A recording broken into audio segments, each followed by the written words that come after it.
శివాలయాలకి ఎందుకు ఇలాంటి పరిస్థితి వచ్చింది? దాదాపు కొన్ని వందల సంవత్సరాల చరిత్ర ఉంది ఈ ఆలయానికి. 500 సంవత్సరాల క్రితం నిర్మించారండి. మీరు చూశారు కదా, ఆలయంలో ఒక్కరు కూడా కనిపించలేదు. నేను ఆలయానికి వెళ్ళి డమరుకం మోగించానండి. కనీసం ఆ డమరుకం శబ్దమైన ఆలయంలో వినిపిస్తుందండి. 108 సార్లు శివనామం జపించాను. ఈ ఆలయం ఎక్కడనో లేదండి, మన హైదరాబాద్, మన తెలంగాణలోనే ఉందండి. కోటి ఉమెన్స్ కాలేజ్ బస్ స్టాప్ అంటూ తెలియని వారు ఎవ్వరూ ఉండరండి. ఈ బస్ స్టాప్ ఆపోజిటే మనకి శివుంది పెద్ద విగ్రహం కనిపిస్తుంది. కేరళలో ఎలా అయితే ఉంటుందో అలా ఉంటుంది. ఇక్కడేనండి మనకి నర్మద శివలింగం అనేది దర్శనమిస్తుంది. మీరు చూస్తున్నారు కదా, కోటి బస్ స్టాపే మీకు అక్కడ కనిపిస్తున్న బస్ స్టాపే కోటి బస్ స్టాప్. దీని ఆపోజిటే మహాదేవుడు మనకి నర్మద శివలింగంలో దర్శనమిస్తారండి. మీరు ఇక్కడ చూసినట్టయితే స్వామివారు, అమ్మవారు, వినాయక స్వామి, నంది మరియు సింహం మరియు గరుడ అల్వార్ వారు, హనుమంతుల వారు అయితే మనకు దర్శనమిస్తారు బయట. మీరు గనక శివభక్తులైతే దయచేసి ఈ వీడియోకి ఒక కామెంట్ చేయండి. యూట్యూబ్ కొన్ని వేల మందికి రికమెండ్ చేస్తుంది. మరియు లైక్ చేయండి, ఇతరులకి షేర్ చేయండి. కోటికి కొన్ని లక్షల మంది అయితే వస్తారండి, జాబ్స్కి కానీ కాలేజెస్ స్కూల్స్కి కానీ. సో మీ జీవిత కాలంలో ఒక్కసారి ఈ ఆలయానికి సంవత్సరానికి ఒక్కసారైనా రండి. ఎప్పుడైనా సరే స్వామివారికి ప్రదక్షిణ చేసేటప్పుడు ఫస్ట్ అక్కడ నుంచి ప్రదక్షిణ స్టార్ట్ చేయాలండి. చాలా మంది ముందు నుంచి శివుని ముందు నుంచి చేస్తారు, కాదు నేను చూపించాను కదా, అట్టి నుంచి స్వామివారికి ప్రదక్షిణ అనేది చేయాల్సి ఉంటుంది. అండ్ తర్వాత మనము ఎప్పుడైనా సరే వాచ్ లెక్క క్లాక్ వైజ్ తిరగకూడదండి. మొత్తం మనం అన్ని దేవాలయాలు చేసినట్టు, అన్ని దేవులకు చేసినట్టు శివుడికి చేయకూడదు. శివుడికి చండీ ప్రదక్షిణ చెయ్యాలి. సో మనం అటుకెళ్ళి ఇలా వచ్చిన తర్వాత మళ్ళీ కంప్లీట్ అలా తిరగొద్దు. ఇక్కడనే ఆగి నమస్కరించి మళ్ళీ మనం ఏ దారిలో అయితే వచ్చామో మళ్ళీ అలా ఆ ప్లేస్ కి వచ్చి మళ్ళీ అక్కడ మొక్కాలి. దాదాపు 5, 11, 9, 21 ఇలా ఈ అంకెలో స్వామివారికి మనం ప్రదక్షిణలు చేయాల్సి ఉంటుంది.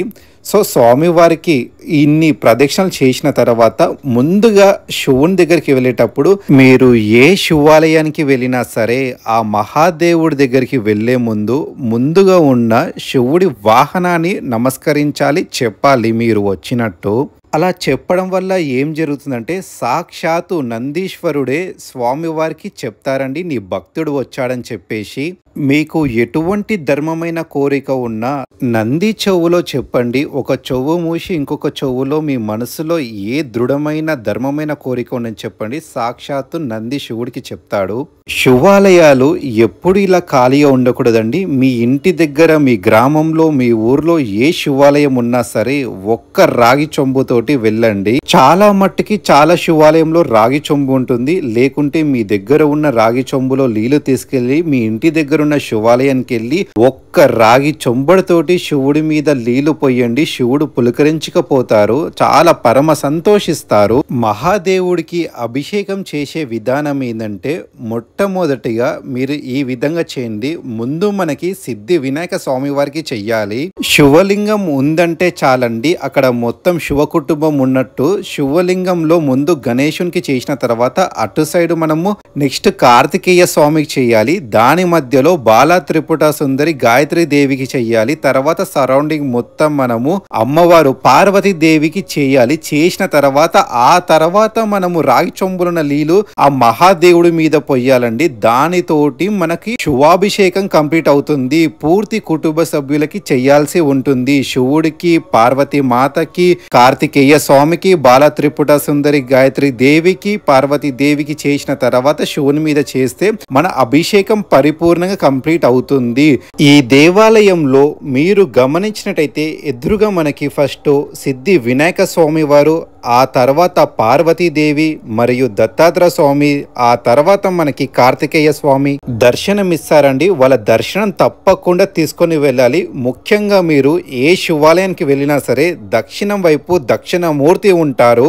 దక్షిణమూర్తిని దర్శనం చేసుకోకుండా అస్సలు వెళ్ళకండి. ఎందుకంటే మీ దర్శనం కంప్లీట్ కావాలంటే శివుని దర్శనం చేసుకున్న తర్వాత దక్షిణమూర్తికి దర్శనం చేసుకుని వెళ్ళండి. నేను చేసే ప్రదక్షిణ మీరు గమనిస్తున్నారు కదండి. ఏ శివాలయానికి వెళ్ళినా సరే ఇప్పటి నుంచి ఇలాగనే చెయ్యండి. దీని చండీ ప్రదక్షిణ అని అంటారు. శివునికి చాలా ఇష్టం. శివాలయానికి వెళ్ళేటప్పుడు, గర్భగుడి లోపలికి వెళ్ళేటప్పుడు మనం పైన షర్ట్ కానీ టీ షర్ట్ కానీ వేసుకోకూడదండి. ఒక కడువతోటి వెళ్ళాల్సి ఉంటుంది.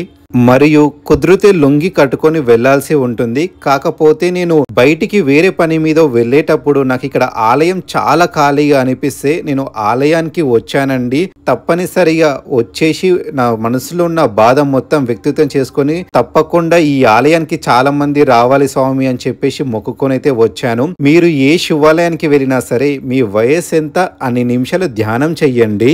గర్భాలయం లోపలికి వెళ్లే ముందు మనకి ఇక్కడ సోమనాథ్ జ్యోతిర్లింగం, మల్లికార్జున జ్యోతిర్లింగం, మహాకాళేశ్వర్ జ్యోతిర్లింగం, ఓంకారేశ్వర్ జ్యోతిర్లింగం, కేదార్నాథ్ జ్యోతిర్లింగం, భీమశంకర్ జ్యోతిర్లింగం, కాశీ విశ్వనాథ్ జ్యోతిర్లింగం, త్ర్యంబకేశ్వర్ జ్యోతిర్లింగం, వైద్యనాథ్ జ్యోతిర్లింగం, నాగేశ్వర్ జ్యోతిర్లింగం, రామేశ్వర్ జ్యోతిర్లింగం, గిష్ణేశ్వర్ జ్యోతిర్లింగం. ఇవన్నీ మనకు గర్భాలయం లోపలికి వెళ్లే ముందు నాగపాం తోటి అక్కడైతే మనకు కనిపిస్తుంది. అండ్ నంది కూడా మనకి బయట దర్శనమిస్తారు. లోపల మహాదేవుడు మరియు మహాదేవుడి మీద మనకి మొత్తం బంగారపు మనకి దాని గోపురం అంటారు కదండి, ఆ గోపురం లాగా మొత్తం బంగారం పెయింట్ తోటి కోటింగ్ అయితే వేశారు. చాలా విశేషంగా ఉంది.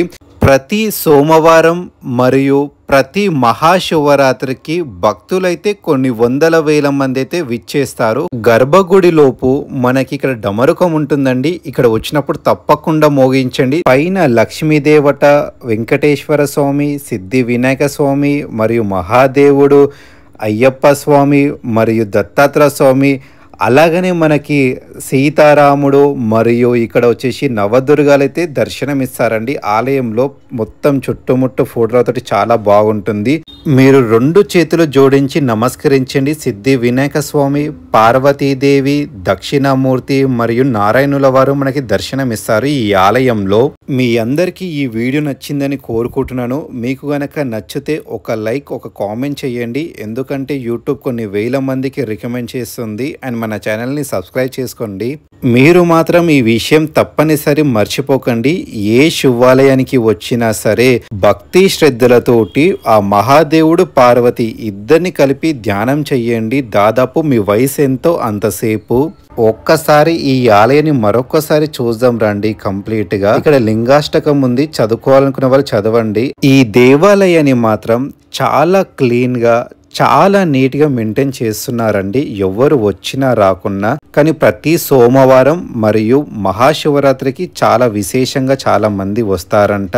ఇక్కడ నాగదేవత విగ్రహం కూడా ఉంది. అక్కడ దర్శనం చేసుకోండి. ఎటువంటి దోషాలున్నా వెళ్తాయండి. ప్రతి ఒక్క పేరెంట్స్ కి నా ఒక చిన్న విజ్ఞప్తి అండి. మీ ఇంట్లో గనక పిల్లలుంటే మీరు చదువు తప్పనిసరి అని చెప్పేసి పొద్దున్న 7 గంటలకి స్కూల్ కి పంపించి 4 గంటలకు ఎలా ఇంటికి తెచ్చుకుంటారో అలా కనీసం వారానికి ఒక్కసారైనా ఆలయాలకి పంపించండి.